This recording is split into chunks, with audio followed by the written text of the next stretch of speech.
Since verse 17 is the beginning of the 14th, whatever took place on what day? The 13th. The stuff that takes place on the day before the 14th is what day? The 13th. So let's take a look at that text, 14:12 through 16.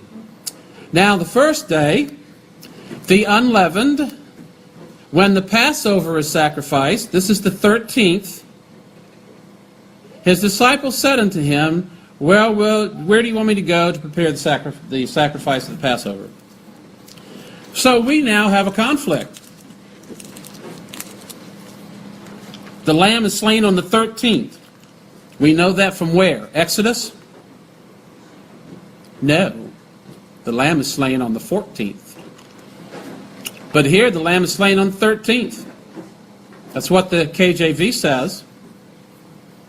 How well we know the plain reading of the English text. The rest of 14:12 through 16, send two disciples, go into the city, secure a room, make ready the Passover. And then 17, which is what we covered, when evening had come, Yeshua arrived with the 12. So, here we are. This is just rerun. The meal, Peter, the garden, Yeshua captured, examined.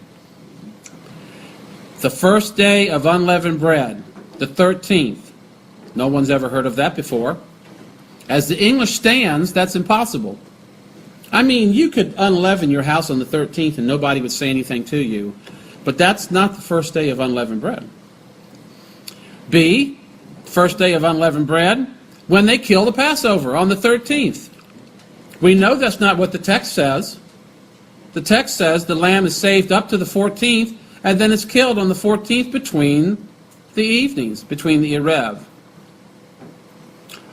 So that's even more impossible that the lamb is slain on the 13th.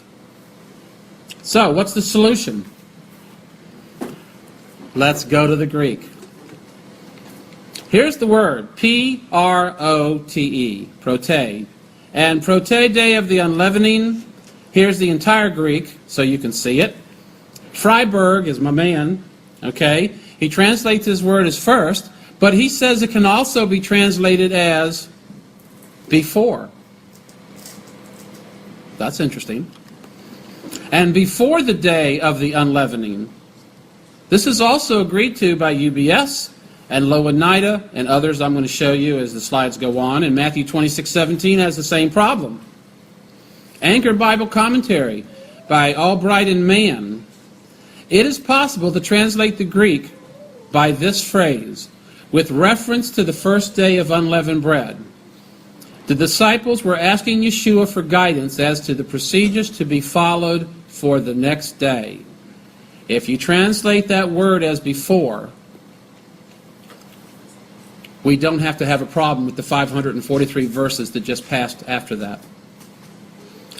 Word biblical commentary. Some have attempted to understand on the first as a misunderstanding of the underlying Aramaic, which would have been before. See, I didn't make this up. In the end, an internal conflict resolved by the weight of evidence resulting in a unanimous agreement on the time period means, in English, how many times have you heard me say, some texts in the Scriptures are easier to understand and there are others that are not so easy. So the approach that I took to put this together was to find out, do the Gospels really agree about anything?